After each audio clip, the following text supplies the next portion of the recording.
Čavte všetci. Zvolil som tak trochu netradičnú formu, aby som ti ukázal niektoré neduhy našich zástupcov. Áno, tých, čo nás majú reprezentovať. Poslancov, ministrov, politikov, zástupcov ľudu, morálne kompasy a mozgové trasty.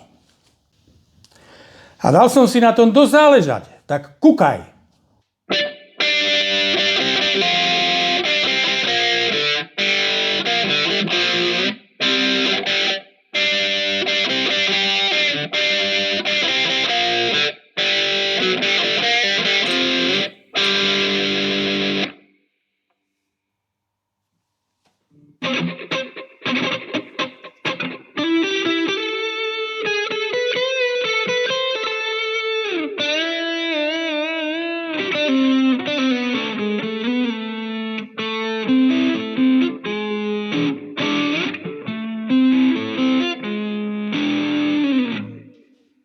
Viem, nie je to špičkový muzikálny výkon, ale dá sa to vydržať.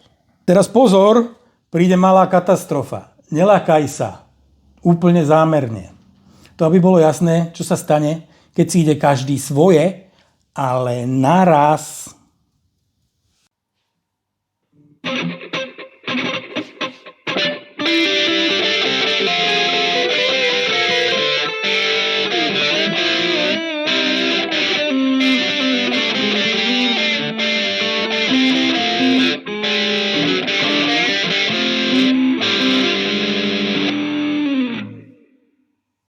Riadiť tento štát, a to vy ste z neho spravili, som to povedala, mákame na 100% a toto sú iba vaše výmysly, aby ste nás mohli A preto my hovoríme, preto my hovoríme, že sú potrebné predčasné voľby, pretože sme v podobnej situácii, ako je tá. Vy máte zaručiť základné fungovanie tohto štátu, to 76.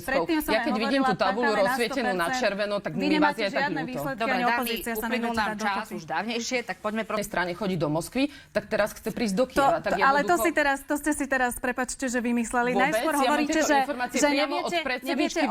neviete, o čom hovorím. Ja hovorím, že neviem o tom, že vy ste tam mali ísť zo Smeru a zrazu hovoríte, že to príde zvláštne. A sú bezpečnostné rizika, ale chcem povedať tomu, že bezpečnostné riziko bolo... Preto to neviem overiť, že Smer mal byť súčasťou tejto delegácie. Oni nie sú za to, aby počuli iný názor a aby nás brali ako relevantných partnerov. Vy už ste braní ako ruský trojský kôň. A teda ja by som mala akúkoľvek informáciu o tom, že ktokoľvek zo Smeru má ísť... Ja netuším, to je prvýkrát, čo počujem, že niekto zo Smeru tam mal... Toto je veľmi vážne. Ale oni chcú byť v Európskej únie a je tu nejaká integrácia. Teraz odpočet premiérových ja som hovorila o izolácii v rámci Európskej únie. Ale vôbec to nie je pravda.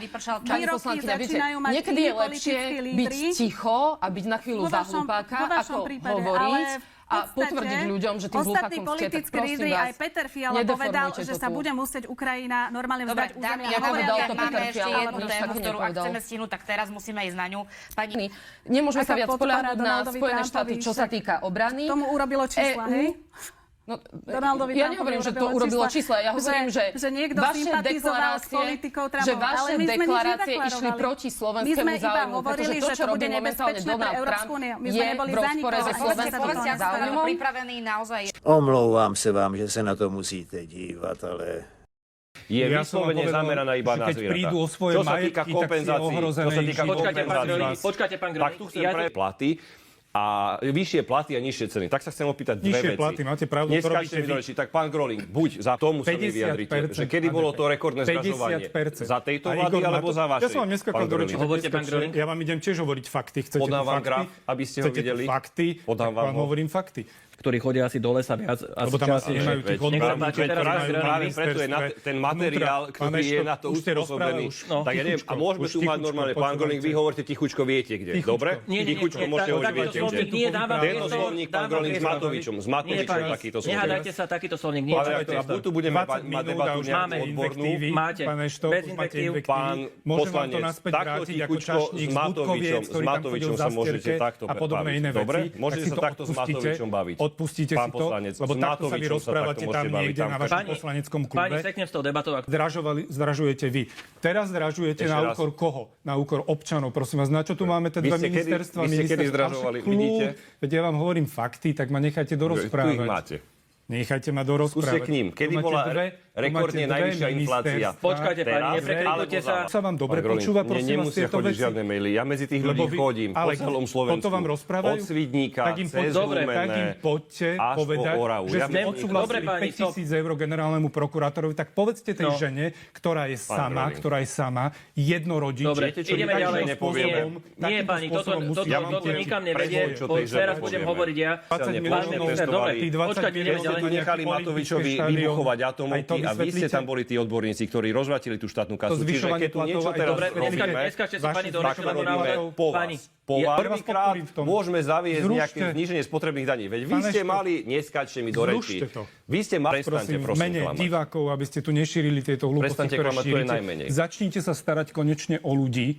Začnite sa konečne starať o ľudí, aby sa ľuďom lepšie žilo. 13. dôchodky dostali. Minimálna mzda na úrovni 1 000 eur. Znížili sme DPH na základné potraviny na 5%. Takže keď sa tu niekto stará o ľudí, pán Groling, tak je to vláda, v ktorej je hlas. Budeme opäť hlasy koalície. Ja v rámci toho, aby sa ľuďom na Slovensku žilo lepšie, som ochotný spolupracovať s každým. Do reči, pán Groling, uklonite sa. Že ste išli na spoločnú tlačovku Matovi so Sulíkom a tam ste sa v priamom prenose začali hádať. Veď ľudia nezabudli na to, ako ste neboli schopní tú pandémiu riešiť. Áno. A teraz pán Takáč, počkajte, teraz sa položí otázku. Týka, presne tak, ide položí čo otázku. Čo sa týka teraz toho riadenia tejto pandémie a tohto celého.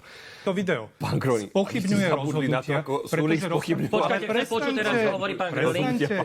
Pani, chcem počúvať. Váš, tak ako ste to robili počas covidu, tak to robíte aj vy. Tak to robíte aj vy.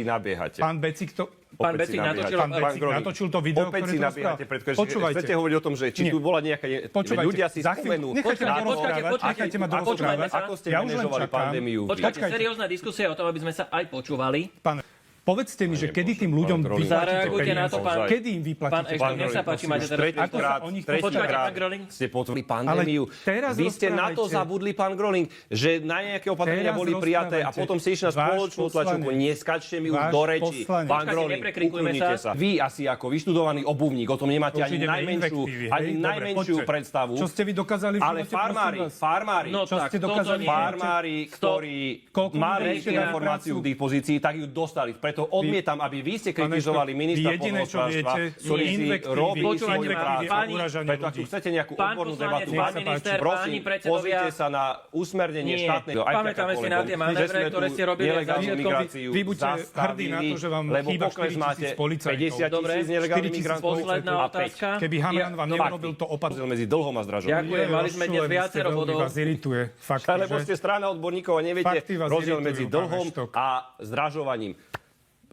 Na ľudí, kašlete absolútne na ľudí a nestaráte sa o nich, strihate ich tu ako ovce, znižujete životnú úroveň, zdražujete život všetkým ľuďom na Slovensku a obhajujete tu ľudí ako je Kotlár, vám darujem, aby ste vedeli, aké sú fakty. Machala a ostatní. Skúste si zobrať tento graf, že kedy to zdražovanie bolo najväčšie. Toto je elita. Toto nás zastupuje. Smiech cez slzy? Alebo skôr cez zuby? Otázka je jednoduchá. Dokedy?